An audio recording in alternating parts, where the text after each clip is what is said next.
and they just provide you with fish. So what's so magical about this thing? Ladies and gentlemen, welcome back to Anno 1800. I'm Nierman. Today, ladies and gentlemen, we're gonna try to do something different. Now, by that, I mean that you've probably read the title of this video. Okay, I'm gonna be honest with you, when I'm recording this, I actually have no idea how I'm gonna name this thing.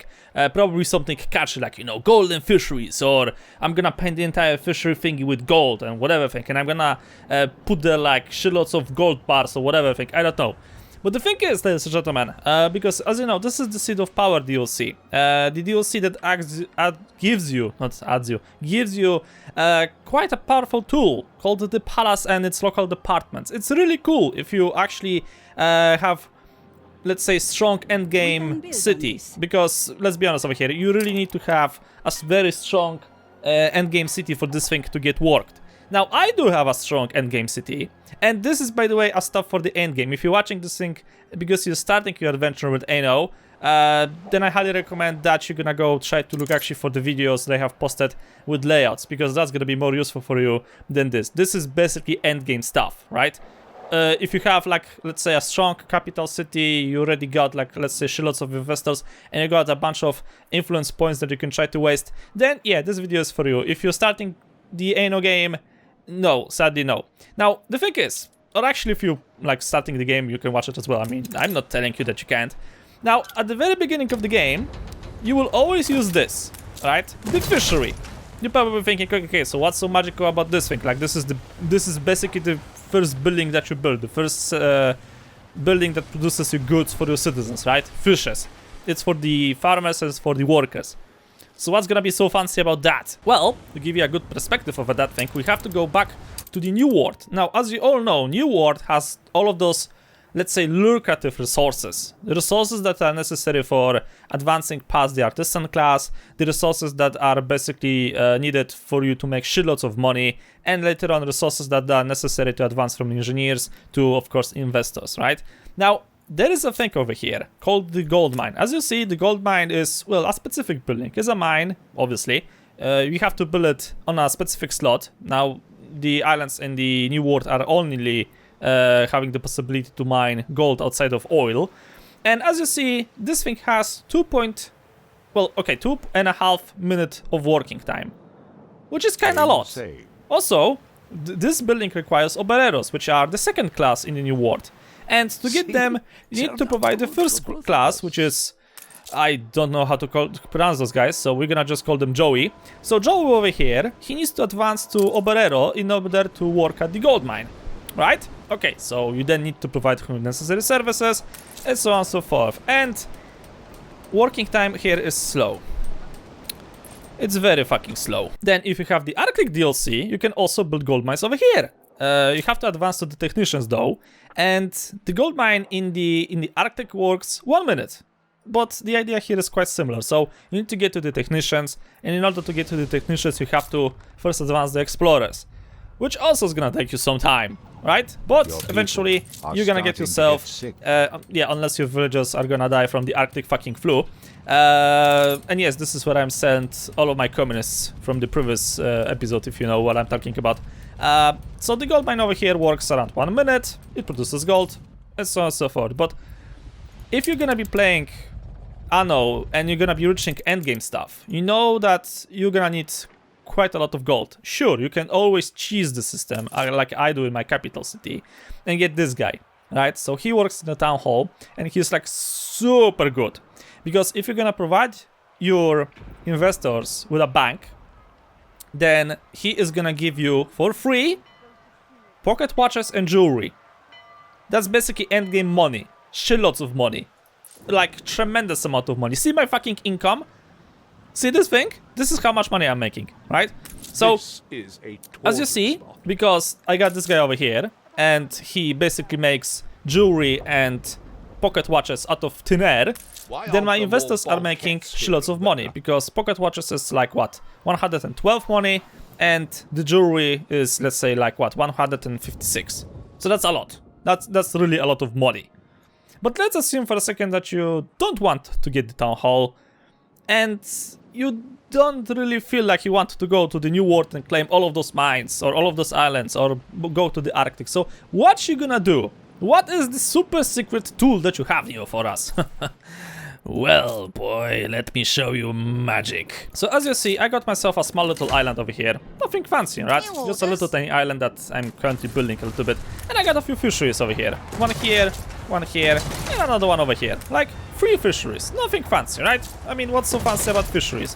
You can build them almost everywhere, in your old world or in Cape. They are super easy to build. They require little to none resources. They require little to none workforce, and they just provide you with fish. So what's so magical about this thing? Well, ladies and gentlemen, as I said, you need to have the City of Power DLC to make this. Well, actually, you don't need to have the City of Power. It kind of helps, but if you don't have it, then that's completely fine. It's just gonna be a bit weaker.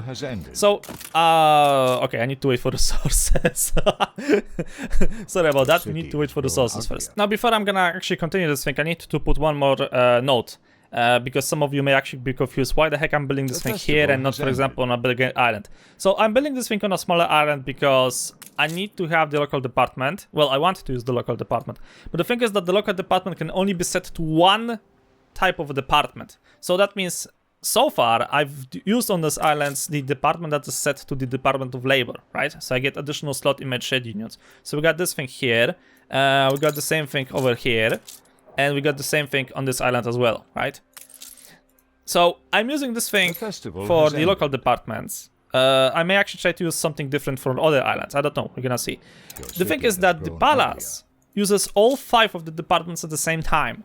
So you can technically try to use this thing as well as your palace island. I'm not saying that you should. It's just the way I think is the most optional one. The way I think is best suitable for my gameplay. For my game style, actually. But if you want to, nobody tells you that you cannot set this department, for example, on an island like this, to work with the department of trade, right?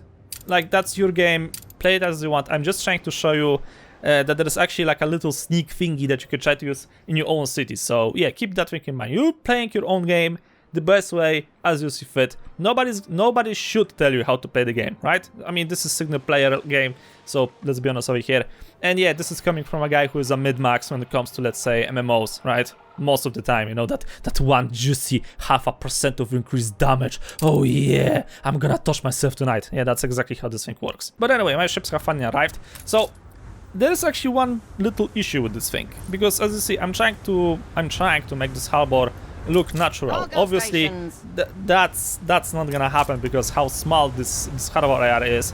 But I have decided to do it over here because there's nothing else on this island interesting. There's only some clay deposits, and I don't think I'll be actually extracting them. So you can build it whatever I want. I'm just saying that I'm using this thing over here because I think this is the most optional way. But anyway, you want to build yourself the local department, and you want to connect it with the road. Obviously, yeah, whatever. Shut up. You obviously want to connect this thing with the road. Now, what I'm building over here is called the Harbor Master. The Harbor Master is something similar to the Trade Union or something similar to the Town Hall. The Town Hall works for your residential buildings. The Trade Union works for your production buildings. So factories, bakeries, breweries, smelteries, everything related to actual production on the island. A Harbor Master is a guy who works with the buildings on your coast. Okay? Side note, by the way, if you're gonna be building sand mines, then apparently they can get benefits from both the Harbor Master and the Trade Union. I'm not exactly sure how that thing works, haven't tested it yet. But for this thing, you want to get yourself the Harbor Master, okay? Now, you want to have a road around all of those things, obviously, because they need to unload your stuff. And what you want to do now is that you want to set the local department to work in the Department of Trade, okay? Now, you set the politics, and as I said, this is endgame stuff, but there's this thing over here. Affects all coastal production buildings in a range of a connected harbor offices, Harbor Master offices. So that means, because I have a road over here that goes from the local department to the Harbor Master, he gets influenced by this palace, by the local department, right? So I can set the policy of the local department to increase productivity. And normally this thing should have 100% if I remember correctly. Yeah, let it rise a little tiny bit. And I'm gonna send it to plus 300 productivity for all coastal production buildings. Okay? So this thing. So now technically speaking, see? So now, either this guy's gonna have 400 or he's gonna have 300, something like that. I'm not sure how this thing exactly works. I haven't tested it fully yet. So I'm just gonna keep loading some fishes over here if needed. Yeah, storage is gonna be the biggest problem here. I can actually... Okay, I think we should get...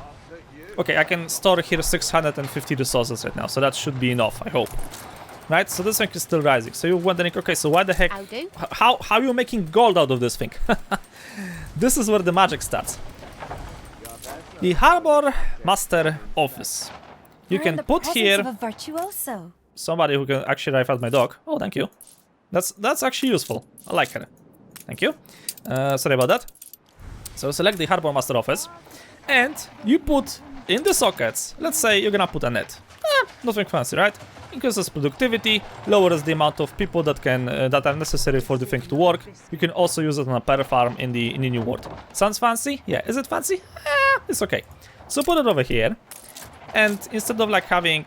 yeah, so we're gonna have 340 right now, productivity, right? Because of that. That's fancy, that's okay, but we are still not making gold. What's next? Well, I got myself an engine over here. Now the engine actually comes from good old Nat over here. If you're gonna click on his blimp, at the very bottom, or you can just select the filter thingy for the Harbor Master. At the very bottom there is this thing. Affects all coastal... Shut up. Affects all coastal production buildings and shipyards. Provides electricity. So, by that, if you don't know, electricity basically gives you another 100% in productivity. So if you're gonna do this, that means that my thingy, right now, should be... Oh wait, this thing is not getting electricity. Oh, well, okay, we have to put something else over here. I actually forgot that the fisheries are not getting electricity. My bad. I have completely forgotten that the fisheries cannot be equipped with... Workforce transfer disrupted. What? What the heck is happening over here? What do you mean? Oh, it's on fire. Wait, what? This thing can catch fire? Okay, that's new. Was not aware that building on water and can catch fucking fire. Right, that's nice. Okay, so... yes, a bit of a delay, but still. So... Okay, we cannot put the engine. I mean, I can put the engine, but the engine won't give me anything because the fisheries don't run on electricity. I have completely forgot about that. So instead of that, we can add two different items. Let's say, for example, that you will be really annoyed by the AI trying to buy out your smaller islands, and you just are too tired of dealing with that shit. So you can try to do two things. You can try to go over here and sell one of the share to the queen, and that basically means that the AI won't try to buy it out. For now, it's not fixed by Ubisoft, so I kind of hope they won't fix this thing at all, because it's really bloody annoying. But yeah, if you want to cheat your game, you can do it like this, or you can, for example, put her in, right? So she's gonna affect the trading post over here, and basically she does a share lockdown, locks the shares of your island, preventing another party from pursuing them. So you can get her. Also, she acts as a passive trader guy. So that means if, let's say, Old Nut, because Old Nut is the only guy who actually trades with you in Cape, unless you will leave one island for the AI to capture. So if somebody comes over here, there's a chance that he'll do some trading with you, right? If you have something to sell or buy in the harbor. And if that happens, there is a chance that she is gonna basically create you resources out of thin air. And she actually creates quite a lot of them. So she can create 5 tons of bread, goulash, canned food, sausages, chocolate, fried planties? Okay, well, I think that was supposed to be fried bananas, but okay, whatever. Tortillas, beer, schnapps, champagne, rum, or coffee. So yeah, I would say this is actually really cool. You can also stack her with other similar characters. So yeah, but let's assume for a second that you won't be doing any trading over here. So you can instead put, let's say, a fishing net. That's fine, you can put another fishing net over here. This is a weaker version, so it stacks. It adds 35% of productivity, or you can add this woman over here, right? So she adds 40% and she produces tallow as an extra resource. So yeah, that's all of Nandi, but how are you gonna make a gold, Neo? That's the thing I've came here for. Well, I left the best for the last part. Okay, what the heck is happening over here? Why am I losing productivity? Again, I lost some productivity over there, I don't know why. So what's gonna happen? How are we gonna do this thing, Neo? Well, ladies and gentlemen, there's a legendary character over here. A legendary character that actually gives you a lot. His name is Captain Moby, Old Dog of the Sea. He affects fisheries and pear farms, so it's actually quite nice. He increases productivity by 50%. That's really nice. But also, he makes extra goods. Produces extra tallow and gold. How much gold, you're gonna ask? Well, quite a lot. And by that I mean really quite a lot. So right now my fishery is working at 425 productivity. That's increased because it's increased by that amount. So that means the total productivity of this place is gonna be 525 unless there's gonna be full warehouse. Yeah, okay, the warehouse is full already. So there's a bit of a problem with deliveries. Okay, can I actually do something like this? Would this thing actually help you guys? Will it? I hope it will. Wait, I wonder if I'm gonna put a power plant over here and actually don't provide you with any power. Would this turn your cars into your wagons into cars, or do you actually need to provide you electricity? Yeah, probably need to provide you with electricity. Oh well, that's an experiment. So this thing is gonna have almost 500 productivity. Cool. So now what? Well, we just have to wait for the gold to start to tick. And I think our first gold just ticked in. If I saw that thing correctly. Hold on a second. You are transporting fish, and what's your friend transporting underneath you? I have no idea because I don't see. Okay, let's increase the speed of the game a little bit. So taking fishes. That's nice, but I don't see gold of it. Ah, there you go. We already got 3 bars. 3 bars of gold made out of thin air. From fucking fish. From motherfucking fish. And I got this from one fishery working in the background. 4 gold bars. How much time has passed? A few seconds. 4 gold bars already. I'm running this on high speed, but still.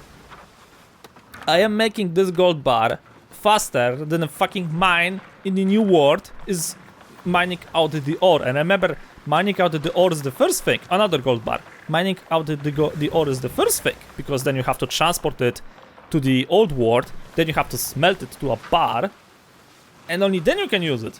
And I'm making this thing out of thin air. Oh look, already 6 golden bars. So what's gonna happen if I'm gonna activate all 3 of them? How's that gonna affect everything? Well, first you're gonna get shitloads of productivity.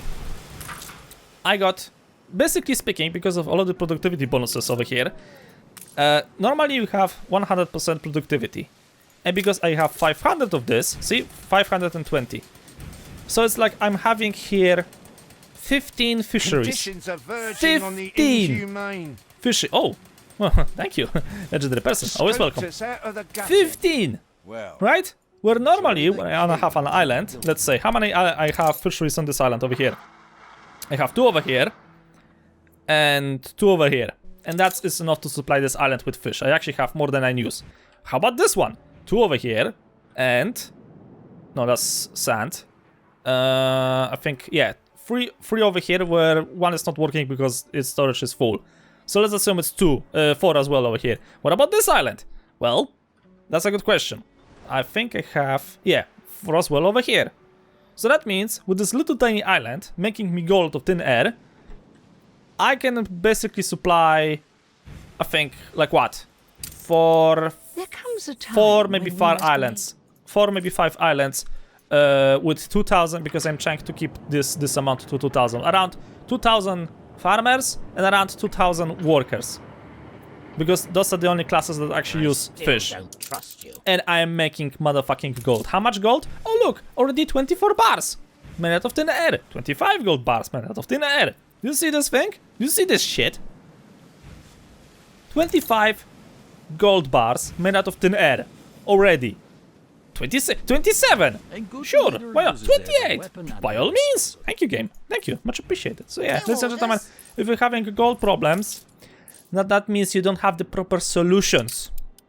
I provide the solution. The syndicate provides the solution. So yeah, I'm still working on the other stuff.